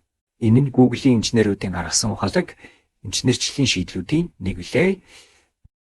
Slided Botlink давхаргыг ашигласнаар тооцооллын үр ашиг хэрхэн бодитоор нэмэгддгийг математик тооцоол дээр халгая. Слайдын баруун талд харуулсанчлан сайжруулсан модулийн нийт тооцооллын хэмжээ 358 сая үйлдэл болж гарч ирж байна. Үүнийг бидний өмнө үтсэн 854 сая үйлдэл шаарддаг. Энгийн хувилбартай ахицуулгын ачаал 2 дахин илүү хэмжээр буурсан байгаа нь ихт харагдаж байна. Түүнчлэн бүх шүүлтүүрийн гаралтыг нэгтгэсний дараа ч гэсэн бид суугийн үнийг дахин зохицуулах замаар дараагийн давхаргад очих мэдээллийг оновчтой болгож чаддаг. Зохицохондоо давхарг нь Google бодлогын архитектурыг маш гүнзгий хэрнээ цөм парагттэй хурдан инжирлэгдэх хүчлийг систем болгоход шийдвэрлэх үүрэг гүйцэтгэсэн юм. Slided bit Google бодлого архитектурын үндсэн бүтцийг бүхэлд нь харж байна. Энэхүү загварын гол онцлог нь бидний өмнө нарийгчлан судалсан insection модулуудыг нэг нэгэн дээр нь шат дараалан давхарлаж буюу stack хийж байрлуулсанд оршин зурагт харуулснаар сүлжээний гүн бүрт хэмжээсийг оновчтой бууруулах зорилготой insection модулууд байрлаж мэдээллийг олон замаар зэрэг боловсруулж байна. Эндэж модулуудыг багцлан ашигласнаар сүлжээ илүү гүнзгий болох боломж бүрдсэн бөгөөд энэ нь өглийн нарийн зүй тоглыг илүү сайн сурах үндэслэдэг. Бид одоо энэхүү бүтцийг хэсэг бүрээр нь дэлгүүлэн үзэх болно. Google бодлого архитектурын хамгийн ихний хэсгийг бид систем сүлжээ гэж нэрдэг. Слайдын зүүн талд харагдаж буй улаан хүрээтэй хэсэгт insection модулууд ихлэхээс өмнөх бэлтгэл үе шатууд багтаж байна. Энэ хэсэг нь уламжлалт конволюцийн мэдрэлийн сүлжээний бүтцтэй ижил буюу конволюц пулинг дахин 2 удаагийн конволюц болон пулинг давхаргуудаас бүрддэг байна. Үүний гол зорилго нь оролтын зургийг insection модулуудад орохоос өмнө анхан шатны шинж тэмдгэрүүдийг нь ялгаж өгдлийг тодорхой хэмжээнд нэгтэршүүлэх шаарддаг. Үлжээний гол цөм буюу багцлагдсан insection модулуудын хэсгийг харууллаа. Энэхүү цэнхэр хүрээтэй том хэсэгт нийт 9 ширхэг insection модуль нэг нэгэн дээрээ давхарлан байрласан байдаг. Энд өвдөх нь модуль бүрээр дамжигтай параллел шүүлтүүрүүдээр боловсруулагдаж улам нарийн шинж тэмдгэрүүдийг ялгаж авдаг. Энэхүү шатал нь Google бодлогын загварыг маш гүнзгий буюу 22 давхартай болгож байгаа гол хэсэг юм. Хэдээрээ ийм олон модультайч Botlink давхаргуудыг ашигласан тул тооцооллын хувьд маш үр ашигтай хэвээр байдаг. Слайдад сүлжээний хамгийн төгсгөл хэсэг буюу гаралтын шатыг харж байна. Сүлжээний бүх модулуудаар дамжин боловсруулагдсан мэдээлэл энд ирж эцсийн англи оноо болон хувирдаг. Энэ хэсгийн хамгийн гаралтай шийдэл нь олончлолт загварууд шиг олон сая париг шаарддаг бүрэн холбогдсон давхаргуудыг ашиглаагүй доршин Slided Google загварын паригийн тоог эрс басгасан гол нууцыг тайлбарлаж байна. Сүлжээний конволюцийн давхрын дараа бид Global Average Pooling давхрыг ашигладаг. Энэ нь шинж тэмдгийн хатгай буюу feature map бүрийн орон зайн дундаж отгийг тооцоолж нэг харьцах нэг хэмжээтэй отог гаргаж авдаг үйлдэл юм.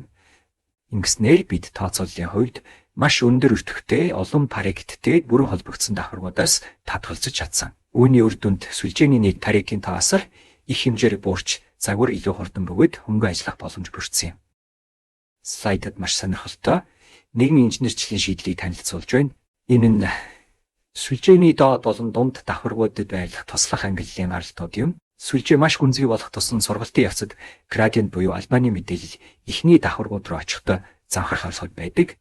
Иймээс инженерүүд сүлжээний дунд хэсгээс салбарлан гарсан жижиг ангиллчуудыг нэж өгсөн эдгээр салбарууд нь дундаж пүүлэн нэг харьцах нь нэг конволюци хоёр бүрэн холбогдсон давхарг болон сотмакс гаралтаас бүрддэг байна. Тэгэд сургалтын явцад нэмэлт градиент оруулж сүлжээг илүү тогтвортой сурахад тусалдаг бөгөөд сургалт дуусны дараа эдгээрийг ашигладаггүй. Google болог загварыг нийт гүний тухай нэгтгэн харууллаа.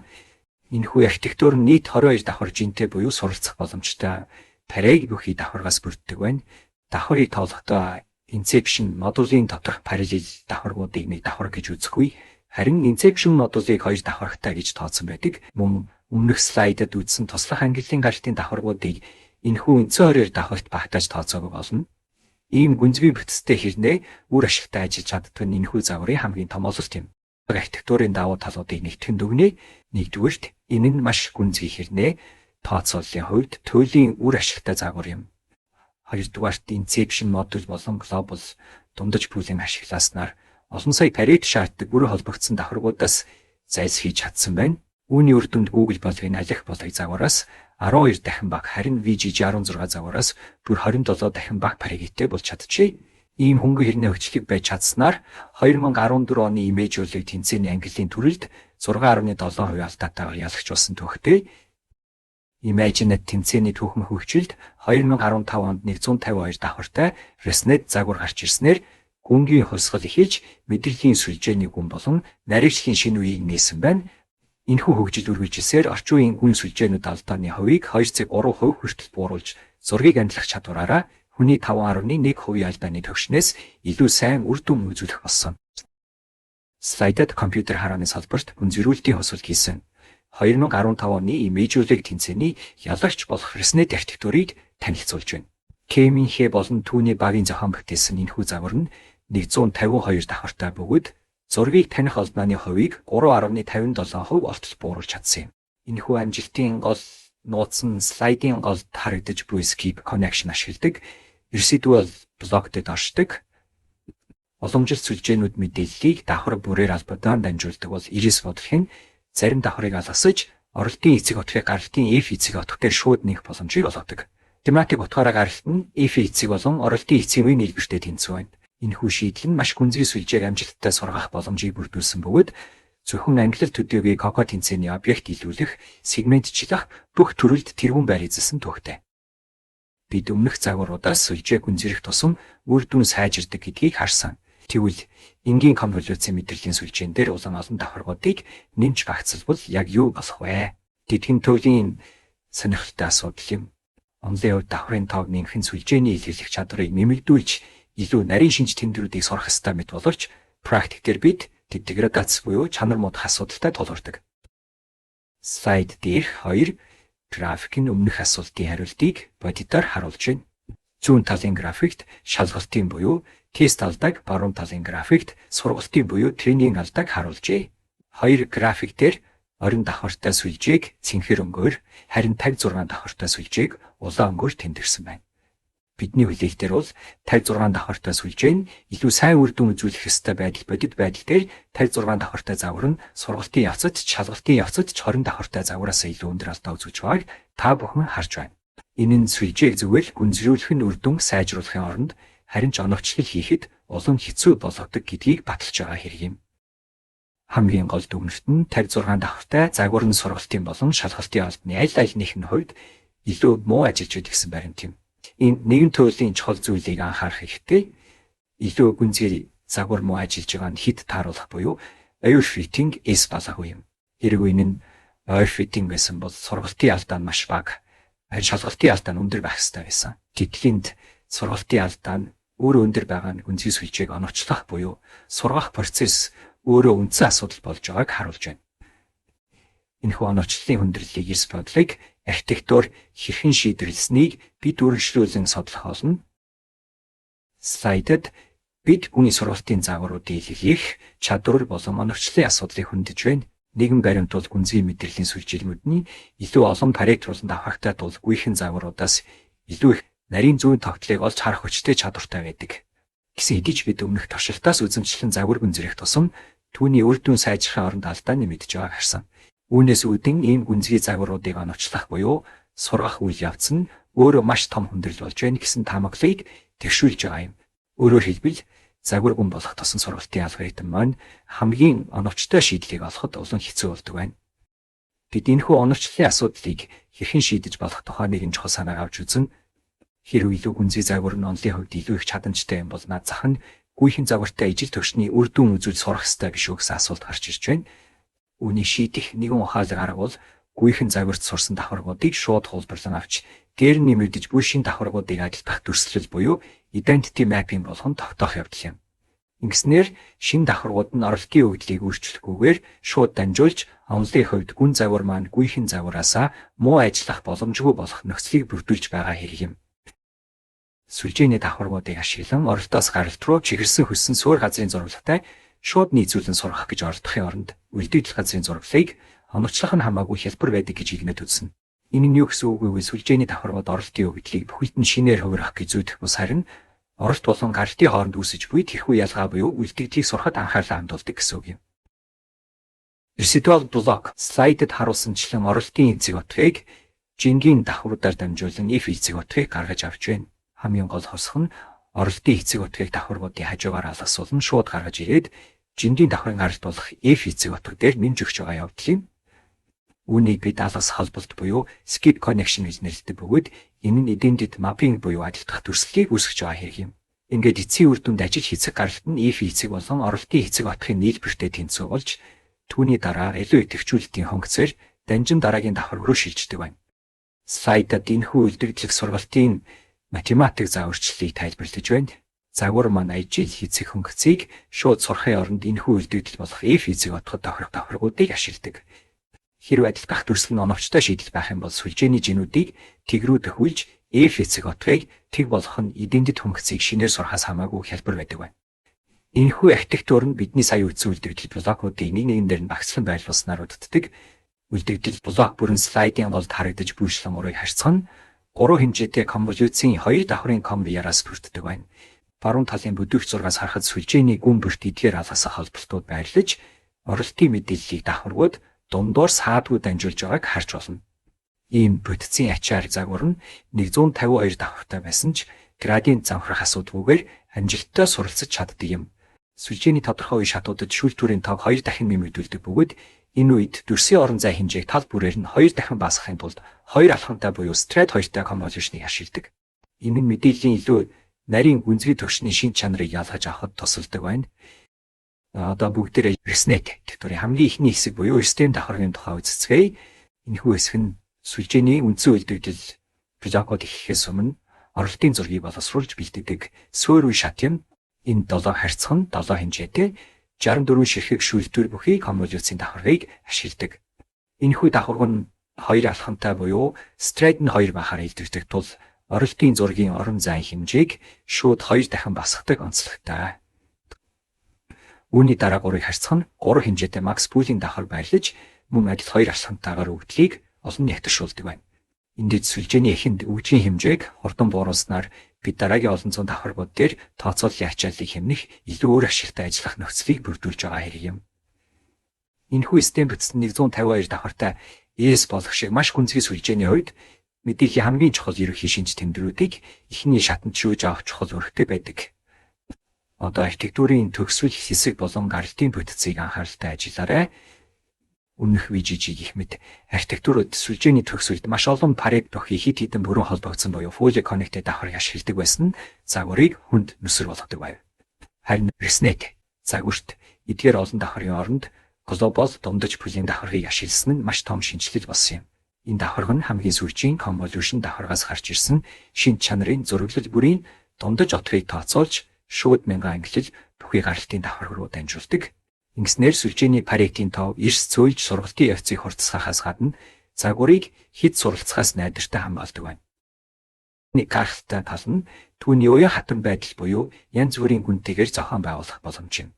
Бид шийдэх гэж буй асуудлынхаа төвхтэй байдлаас хамаарна 18, 34, 50 эсвэл бүр имиж бодлого тэнцээнд ялалт байгуулсан 101 болон 152 давхартай хувилбаруудыг ашиглах боломжтой. Хэдийгээр давхрын тоо инхүү олон болж сүлжээ маш гүнзгийрч байгаач өмнө дурдсан алгасах холболтын ачаар сургалтын алдаа нэмэгдэхгүй, харин ч улам багасаар байдаг нь архитектурын гол хүчин. Ерөнхийдөө сүлжээ хэдийн шинээг юм байна.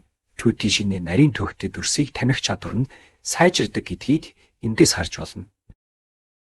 Резолх архитектурын талаарх судалгаагаа үргэлжлүүлж, одоо илүү гүнзгий буюу 50 болон түүнээс дээш давхартай сүлжээнүүдэд зориулагдсан ботлнек буюу лонхны хүзүү хэмээх онцлог бүтцийг авч үзье. Сүлжээний гүн нэмэгдэх тусам тооцооллын ачаалал болон санах оюун хэрлээ эрс ихсдэг тул үр ашгийг дээшрүүлэхийн тулд энэхүү шийдлийг нэвтрүүлсэн байдаг. Энэ нь өмнө бидний үздсэн Google-д болгогч архитектурын Inception модультай тестрийн санаан дээр суурилсан юм.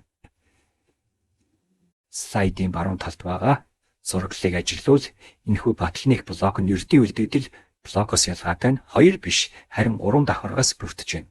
Үүнд нэг харьцаатай convolution, 3-ыг харьцах нь 3 хэмжээтэй convolution, мөн дахин нэг харьцаатай convolution давхаргууд дараалан байлтал. Ийм бүтсэн сүлжээний гүнд мэдээллийн хэмжээс эхлээд шахаж дараа нь боловсруулад эцэст нь буцаан тэлэх замаар илзүүлдэг нь тооцооллыг хөнгөшлөхийн зэрэгцээ сүлжээг улам гүнзгийрүүлэх боломжийг олгодог ач холбогдолтой юм. Ботлнек блокийн ажиллагаа алхан алхмаар нарийгчлан тайлбарлавал энэ нь 3 үндсэн үе шаттайгаар өгдлийг боловсруулдаг. Эхний шатанд нэг харьцаатай convolution давхрыг 64 ширхэг шүүлтүртэйгээр ашиглаж оролтын өгдлийг 28-ыг харьцах нь 28 хэмжээтэй 64 сувг бүхий орон зайруу болгодог. Үүнийг хэмжээс бууруулах буюу fraction down гэж нэрлэдэг. Холбоо шатанд ердөө 64 шин чанарын зураглал дээр 3-ыг харьцах нь 3 хэмжээтэй convolution ажиллагааг үүсгэнэ. Эндэж 100 тонны сувг дээр тооцоолол хийх нь цаг хугацаа болон системийн нөөцийг маш ихээр хэмнэдэг давуу талтай юм. Эцэст нь дахин нэг харьцаатай convolution давхрыг 256 шүүлтүртэйгээр ашиглаж өгдлийг буцаан 256 сувгтай болгонд хэлдэг. Энэхүү уран давхрын гадна талаар алгасах холболт буюу skip connection хийгдэж оролтын отрих гартын утгатай шууд нэмжигдэг. Ийм ухаалаг зохион байгуулалтын ачаар Резологийн архитектур нь 152 давхар хүртэлх маш гүн бүтцийг амжилттай сургаж чадсан. Загварыг амжилттай сургахын тулд ашигласан дадлагжуулалтын тохиргоонуудыг энэ слайдд харуулсан байна. Сүлжээг тогтвортой сургахын тулд convolution давхар бүрийн дараа батч нормализац давхарыг ашигласан. Жинжийн анхны утгыг онохдоо Xavier аргыг хэрэглэж оновчлолын хувьд тэгцийг 9 моментумтай сэгэд ялгагдмыг сонгосон байна. Сургалтын хурд буюу learning rate-ийн тэгцийг нэгээс эхлэх бөгөөд баталгаажуулалтын алдаа буурхай баяж тогтоох үед 10%-аар 10% хувааж басах замаар нарийн тааруулдаг. Мөн миний бат хэмжээ 256 жинжийн хоригдлыг weight decay 95 гэж тогтоосон бөгөөд энэ архитектурт dropout-д ашиглаагүй гэдгээрээ онцлог юм. Хамгийн гол ололт нь маш гүнзгий сүлжээг алдааг нь их алгагүйгээр сургаж чадах болсон явдал юм. Жишээ нь имиж бодлогын өгдгийн сан дээр 152 давхар сифар дээр бүр 1202 давхар бүхий сүлжээг амжилттай сургаж харуулсан. Сүлжээ хэдий жинээ гүнзгэр нь сургалтын алдаа төдий шиний багсаж байгаа нь ажиглагдсан. Үүний үр дүнд 2015 оны ESVS болон COCO тэмцээний үндсэн 5 төрөл болох angle detection, байршил тогтоох болон сегментчлэл бүгдэнд тэргүүн байр эзэлсэн түүхтэй.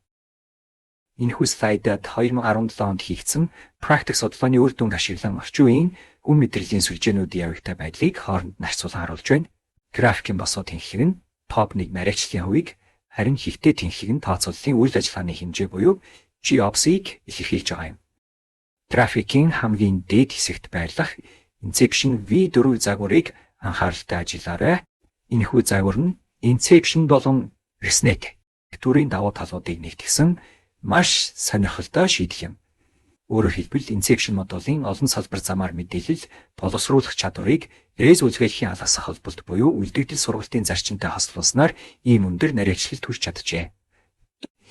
Энэ нь гүн сургалтын салбарт өөр амжилттай архитектуруудыг хооронд нь ирэлцүүлэх замаар илүү хүчлийг загвар гаргаж авах боломжтойг батлан харуулсан юм. Одоо графикийн баруун талд байрлах VGG 16 болон 19 загваруудын том ногоон тойргуудыг хараарай. Эдгээр загварууд нь маш энгийн, ойлгомжтой бүтцтэй боловч хамгийн их парект буюу хамгийн их санах оюун нөөц шаарддаг нь эндээс тодорхой харагдаж байна. Тэзэр нарийчлалын хувьд боломжийн боловч тооцооллын үйл ажиллагаа болон санах хон ашиглалтын хувьд маш нүсэр үр ашиг багтай загвар тооцогддог. Энэ нь практик хэрэглээнд ялангуяа нууц хязгаарлагдмал төхөөрөмждөр ашиглахад томоохон хүндрэл үүсгэдэг сул талтай юм. Үүний эсрэгээр графикийн зүүн дээд хэсэгт байлгах Google болох загварыг харуул энэ нь хамгийн үр дүнтэй архитектурт тооцогдож байна. Жижигхэн тойрог нь Pareto-ийн тоо маш бага болохыг илтгэх бөгөөд энэ нь inception модуль болон бүрэн холбогдсон давхаргуудыг хальж глобал дундаж бүлийн ашигласны үр дүн юм. Google болгочин тооцооллын зардал багатай мөртлөө VG-гээс илүү өндөр нарийчлал үзүүлж байгаа нь архитектурын ухаалаг зохион байгуулалт ямар чухал болохыг харуулж байна.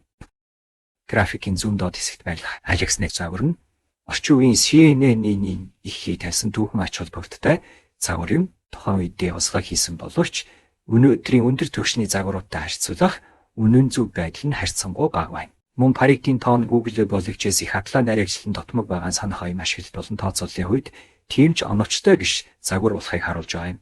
AlexNet ердөө 8 давхартай байсан нь түүний нарийчлалыг хязгаарлагдмал байх гол шалтгаан болсон байдаг.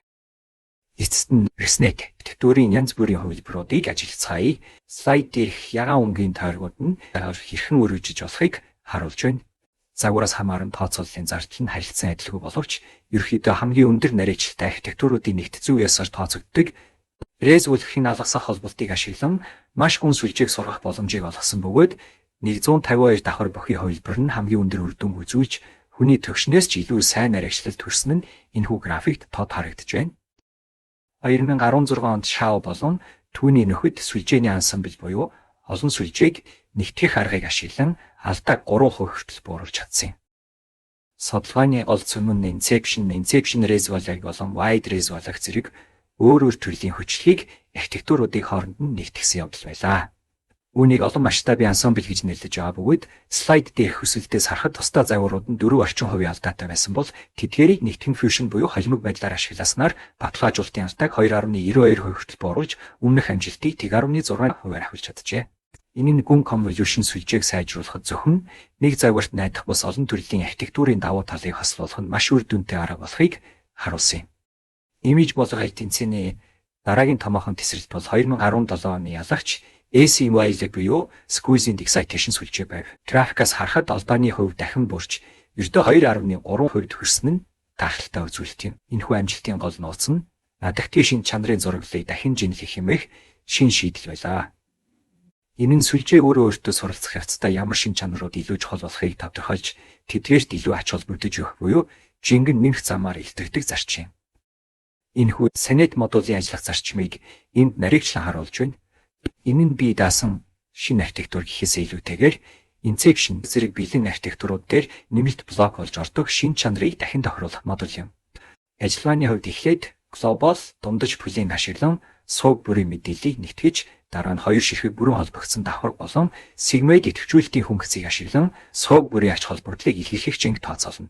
Эндэж гаргаж авсан жингээ анхны шинэ чанарын зураглал дээр үржүүлж өгснөөр сүлжээ хэрэгтэй мэдээлэл илүү тодтогч хэрэггүй шууганыг дарах боломжтой болдог. Нийт төр 6-аар нь авч үзвэл 2010-аас 2017 оны хооронд компьютер харааны салбар асар хурдтай өгцсөнийг энэхүү график бэлтгэнэ гэрчлэн сүлжээний гүн ердөө 8 давхаргаас 152 давхар хүртэл нэмэгдэж түүнийг дараа дүрс тамхи алдаа 28%-аас 2.3% хүртэл 10 гаруй дахин буурчээ. Энэхүү дэвшил нь эцэг үүдэл өгсөн нөхцөд Exilium ангиллыг таамаглах schematic алгоритмууд тэр дундаа convolution нейрон сүлжээнүүд хүний нүднээс ч илүү соргог үнэн зөв ажиллаж чаддаг болсныг баталж байгаа юм. Гэхдээ нэг зүйлийг онцлон эхлэх convolution нейрон сүлжээний архитектурын судалгаа удаа ч гэсэн маш идэвхтэй хийгцээр байна. Бид илүү өндөр нарийчлалт төрхийн зэрэгцээ тооцооллын хувьд илүү хэмнэлттэй гар утас болон бусад жижиг төхөөрөмждөр ажиллах чадвартай ухаалаг бүтцийг эрхэлсээр байгаа юм. Дараагийн хэсгүүдэд бид энэхүү архитектурын эрэл хаавал хэрхэн үргэлжилж ямар шин сонирхолтой шийдвэрүүд гарч ирсэн талаар үргэлжлүүлэн үзэх болно. Тэгэхээр болон түүний нөхөд 2016 онд Resbolog архитектурыг олон боловсронгуй болгож identity mapping буюу ижисүүлэх буулгалтын шинэ бүтцийг танилцуулсан юм. Энэхүү шинжлэгдсэн блок дизайн нь сүлжээний давхаргаар мэдээлэл түгэх илүү шууд саадгүй замыг бий болгосноор сургалтыг олон тогтворжуулдаг. Слайдын баруун талд харагдаж байгаагчлан гач нормализац болон радио идэвхжүүлэлтийн хүнхцийг convolution давхаргын өмнө байрлуулсан нь мэдээллийн усгалыг оновчтой болгож илүү сайн гүйцэтгэл үзүүлэх үндэс болсон байна. 2016 онд тэгшүүлсэн Wide Residual Networks буюу өргөн үлдэгдэх сүлжээний санаа нь үн сургалтын салбарт шинэ хандлага авчирсан. Тэд сүлжээг зөвхөн гүнзгийрүүлэх нь хамгийн чухал зүйл биш. Харин давхар бүрийн шүүлтүүрийн тоог буюу өргөнийг нэмэгдүүлснээр илүү үр дүнтэй суралцж болохыг харуулсан. Жишээлбэл ердөө 50 давхартай атла шүүлтүүрийн тоог K гэх коэффициентаар үржүүлж өргөсөн Residual Network нь 152 давхар бүхий анхны ирээз болох загвараас илүү өндөр нарийвчилт үзүүлдэг. Энэ нь тооцооллыг параллел байдлаар гүйцэтгэхэд илүү тохиромжтой тул цаг хугацаа хэмнэх давуу талтай юм. Жишээ болон түүний нөхдийн 2016 онд танилцуулсан ResNext архитектур нь Residual Net блок болон Google Section модулын санааг маш ухаагаар хослуулсан байдаг. Энэхүү загварт нэг блок дотор олон тооны параллел замуудыг ашигладаг бөгөөд үүнийг кардинал хэмжээс гэж нэрдэг. Слайдын баруун талд харуулсанчлан нэг нүсэр тооцооллын оронд олон жижиг параллел замуудаар мэдээллийг боловсруулах нь сүлжээний хүчин чадлыг нэмэгдүүлээд зогсохгүй, Pareto-ийн тоог хэд олшруулахгүй байх боломжийг олгодог. Хоин болон түүний нөхдийн 2017 онд танилцуулсан DenseNet архитектур нь мэдээлэл дамжуулах зарчмыг тис өөр төвшөнд гаргасан. Энэхүү архитектур давхарг өрнө өөрөөсөө өмнөх бүх давхардуудтай шууд холбогддог төдрөн холболтын зарчмаар илэрдэг. Ингэснээр сүлжээний гүн рүү явах тусам суларч алга болдог градиентийн асуудлыг шийдэж өмнөх давхаргуудын сурсан шинж чанаруудыг дахин ашиглах боломжийг дээд зэргээр бүрдүүлсэн байна. Үүний үр дүнд ердөө 50 давхартай Денс бодлого нь 152 давхар бүхий ирээз болгохоос илүү сайн үр дүн үзүүлж чаддаг. Энэхүү слайдад мэдрэлийн сүлжээний давхаргуудаар мэдээлэл хэрхэн данжин боловсруулагдаж байгааг хийсвэрлэн харуулсан байна. Оролтын өгдөл нь шормон болон шормон бус идэвхжүүлэлтийн хөнгөцүүдээр данжин өнгөрөх тусам илүү нарийн өндөр түвшний шинж чанарын зураглал болон хувирдаг. Хамгийн дээд хэсэгт байгаа Softmax давхарг нь эдгээр бүх шинж чанарыг нэгтгэн эцсийн магадлалын утгыг гаргаж ирж байгааг харж болно. Howard болон түүний нөхдийн 2017 онд танилцуулсан MobileNet архитектур нь тооцооллын нөөц хязгаарлагдмал гар утас болон бусад төхөөрөмжүүдэд зориулагдсан маш үр ашигтай загвар юм. Тэд ердийн convolution ажиллагаа Deep Swale үгүйний convolution болон Tau involved буюу нэг харьцаатай convolution гэсэн хоёр тусдаа шатанд хувааснаар тооцооллын зардлыг эрс басгасан. Энэхүү шийдэл нь нарийвчлыг төдийлөн алдагдуулахгүйгээр сүлжээг маш хөнгөн хурдан ажиллах боломжтой болгосон нь практик хэрэглээнд маш чухал ач холбогдолтой юм. Мэдрэлийн сүлжээний архитектурыг хүн өөрөө зохион бүтээхээс гадна хиймэл оюухан ашиглан автоматар олох боломжийг Zоо болон түүний нөхөд 2016 онд санал болгосон. Үүнийг нээрлэл архитектур search нас буюу мэдрэлийн архитектурын хаялт гэж нэрдэг. Энэхүү системд нэг хянагч сүлжээ нь боломжит бүх архитектурын хувилбаруудаас дээж авч тэдгээрийг сургаан гарсан нарийвчлалын үр дүнгээр өөрийгөө урамшуулах буюу шаниулаа авах зарчмаар хамгийн оновчтой бүтцийг хайж болдог байна. 2017 онд гарсан нас бодлооч нас нийтэн дээрх автомат хаялтын аргыг имиж project-ийг том үгдийн санд ашиглах боломжийг олгосон. Тэд бүхэл бүтэн сүлжээг хаахын оронд сэл буюу барилгын суурь блокуудыг оновчтой зохион бүтээхэд анхаарсан юм. Тэгэхэд жижиг үгдийн сан дээр хамгийн шилдэг блокийг олж дараа нь түүнийг олон дахин давтах замаар том сүлжээг protein image болгочтой туршихад хүний зохион бүтээсэн хамгийн шилдэг загваруудаас ч илүү нарийвчл үзүүлсэн байдаг. Там болон Ленерийн 2019 онд танилцуулсан EfficientNet архитектурын сүлжээний хүчин чадлыг нэмэгдүүлэхдээ Smart Compound Scaling буюу хоолой хассан хэмжээний аргыг ашигласан. Тэд сүлжээний гүн мөргөн болон оролтын зургийн навтралыг тодорхой нэг тогтмол харьцаагаар зэрэг нэмэгдүүлэх нь хамгийн оновчтой болохыг тогтоосон юм. Ингэж хэмжээсүүдийг тэнцвэртэйгээр ихсгэснээр тооцооллын зардал бага атлаа маш өндөр нарийвчилтай сүлжээнүүдийг арган авч чаджээ. Энэхүү график дээр янз бүрийн архитектуруудын тооцооллын үр ашиг болон нарийвчлалын хамаарлыг харуулж байна. Графикийн баруун доод хэсэгт байгаа efficient блок загвар маш бага тооцооллын нөөцөөр маш өндөр нарийвчил үзүүлж байгаа нь орчин үеийн CNN архитектурууд хэрхэн үр ашигтай тал руугаа хөгжиж байгааг баталж байна. Мобайл удлах хүртэлх энэхүү хөгжлийн зам нь компьютер харааны салбарын асар том өсөлт юм. Өнөөдрийн хичээлээр үдсэн convolution нейро сүлжээний гол архитектуруудыг энд нэгтгэн харууллаа. Бид кейс судалгаагаар ResNet, VHG, GoogleNet болон ResNet гэсэн суурь загваруудтай танилцсан. Үүнээс гадна эдгээр дээр сүрлэн хөгжүүлсэн Sanet, Wide ResNet зэрэг орчин үеийн хүчлэх шийдлүүдийн талаарх үндсэн ойлголтуудыг авлаа. Эдгээр бүх архитектуруудын гол санааг дүнмөлөл AlexNet CNN-ийг ашиглан дүрс тамхи боломжтой баталсан бол VGG-ийн сүлжээг гүнзгийрүүлэх нь чухал болохыг харуулсан. Google блогын тооцооллын үр ашигыг нэмэгдүүлэхэд анхаарсан бол ResNet маш хүн сүлжээг хэрхэн сурах арга замыг зааж өгсөн юм. Орчин үеийн чиг хандлагт нь мобайл шиг хөнгөн загварууд болон архитектурын дизайныг автоматжуулах руу эрчимтэй шилжиж байна. Эцэст нь дөрнөж ихэхийг өнөөдөр модель зүй буюу бэлэн загварын сангаас үр тэгчлээ олон тооны архитектурыг сонгон ашиглах боломж нээлттэй байна. Ирээс болох загварууд нь одоогоор дүрс таних салбарт хамгийн өргөн ашиглагддаг найдвартай стандарт загвар хийвэр байгааг онцлох нь зүйтэй. Цаг хугацаа өнгөрөх тусам сүлжээнүүд болон гүнзгийрч илүү хаалга үр ашигтай төсвүүд судалж сайжруулагдсаар байна. Өнөөдрийн хичээлийн дараагийн чухал сэдэв бол суралцахыг шийдвэрлэх буюу transfer learning юм. Үнэн сургалтын загваруудыг ялангуяа convolution нэрийн сүлжээг практикт ашиглахад энэхүү ойлголт маш чухал үүрэг гүйцэтгэдэг.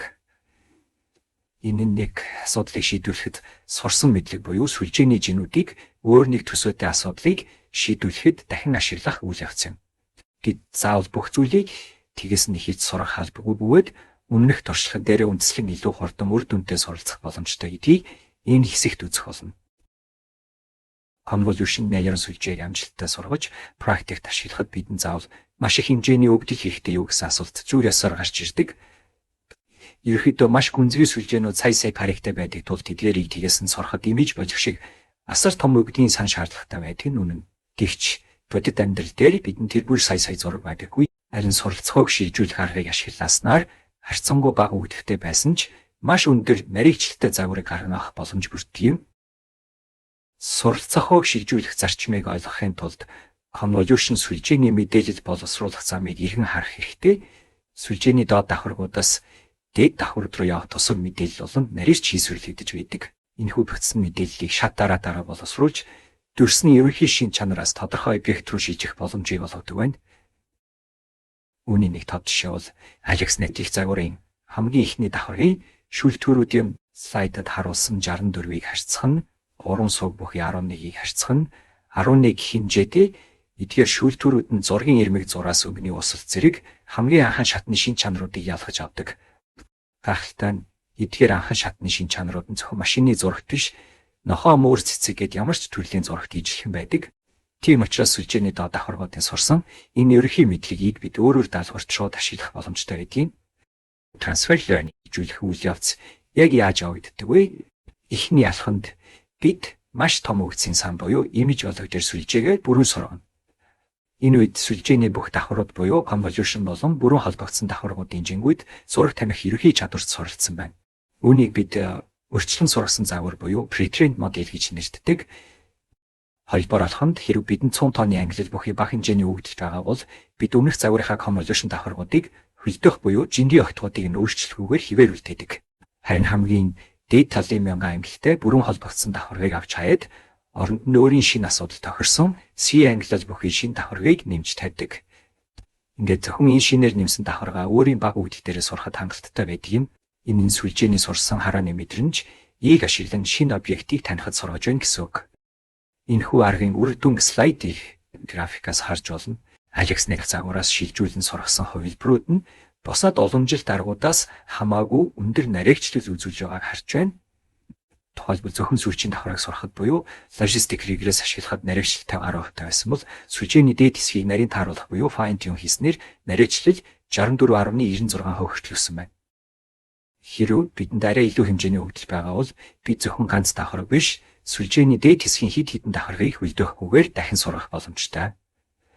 Энэтэй сургалтын хорд буюу learning rate-ийг анхны утгаас нь 10-ны 1 дахин басаж маш багаар тогтхон зүйтэй.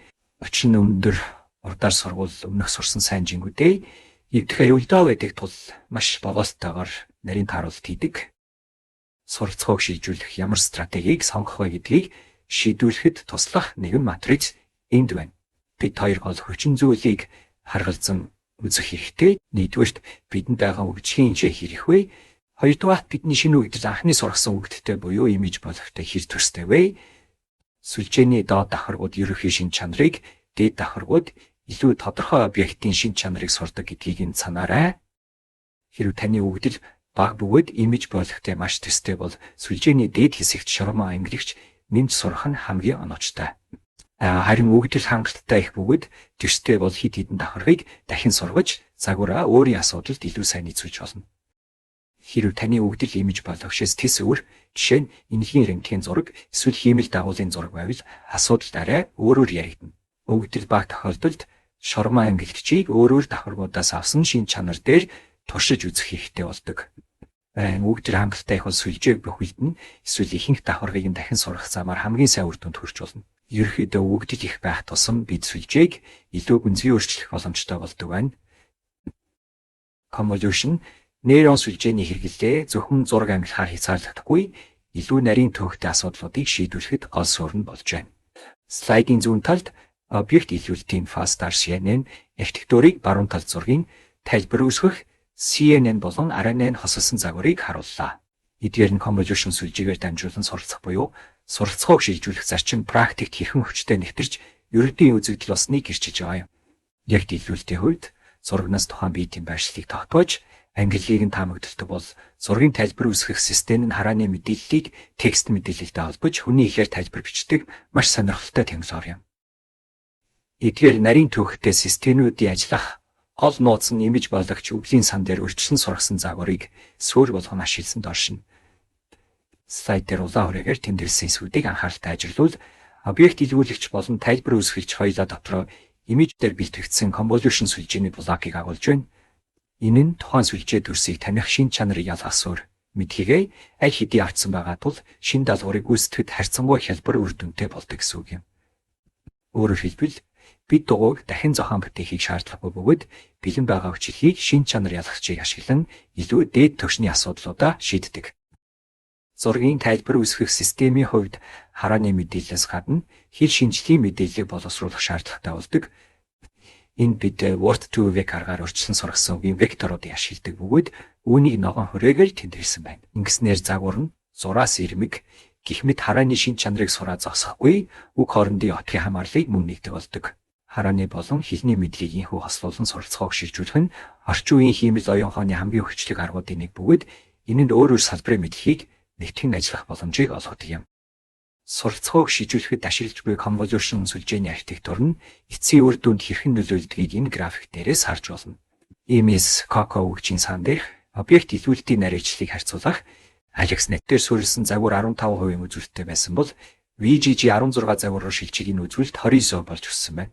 Харин Resolve-ийн өөр хувилбаруудыг ашигласнаар нарийчлал улам нэмэгдэж Resolve Network нэг дээр суурилсан RCNN загвар 46% хүрсэн байна. Эндээс бид суур архитектур хэдий шинэ хөгжлөг байна. Түүнээс шилжүүлэн сурч буй дараагийн ажиллагааны үр дүн төдий чинээ сайн байдаг гэсэн төгөлдөнд хүрч болох юм. Хэдий суралцахыг шилжүүлэх арга маш өргөн тагсан боловч энэ нь өргөж заавал байх ёстой зүйл биш байж болохыг сүүлийн үеийн зарим үр дүн харуулж байна. График дээр урьдчилан сургасан загвар болон жингийн отгонуудыг санамсаргүйгээр эхлүүлсэн загварын суралцах явцуулсан байгааг хараарай. Санамсаргүйгээр эхлүүлсэн загварын сургалтын эхний шатанд арай удаан байж болох ч сургалтын хугацааг 2 болон түүнээс дээш дахин уртасгаад эцсийн дүндээ өөрчлөн сургасан загвартай ижил төвшөнд хүрч чаддаг. Гэхдээ бодит практикт цаг хугацаа болон тооцооллын нөөцийг хэмнэх үүднээс бэлэн загварыг ашиглах нь илүү тохиромжтой хэвээр байна. Судалгаанаас үзэхэд холбогдох даалгаврыг сайн биелүүлэхээс илүүтэйгээр маш их хэмжээний мэдээлэл цуглуулах нь сургалтын чанаст илүү чухал нөлөөтэй байдаг. Хичээлийн төгсгөлд та бүхний бие даасан төсөл болон цаашдын судалгаанд зориулсан практик зөвлөгөө өгье. Хэрэг танд нэг саяас факт тооны зураг бүхий өгсөн сан байгаа бол өөрийн асуудалтай төстэй өгдөл дээр сургагдсан бэлэн convolution сүлжээг олж түүнийгээ шилжүүлэн сурах замаар ашиглах нь хамгийн зөв зам юм. Өнөөдөр TensorFlow болон PyTorch зэрэг сангуудад хамгийн сүүлийн үеийн хөгжлийг загваруудын бэлэн сангууд нээлттэй байдаг тул та тэдгээрийг өөрийн төсөлтөд зоригтойгоор туршиж үзээрэй. Мөн хийсэн ажлынхаа үр дүнг бусадтай хуваалцаж өөрийн хөгжүүлэлтийг GitHub дээр байршуулан хамтдаа хөгжих боломжтойг бүү мартаарай.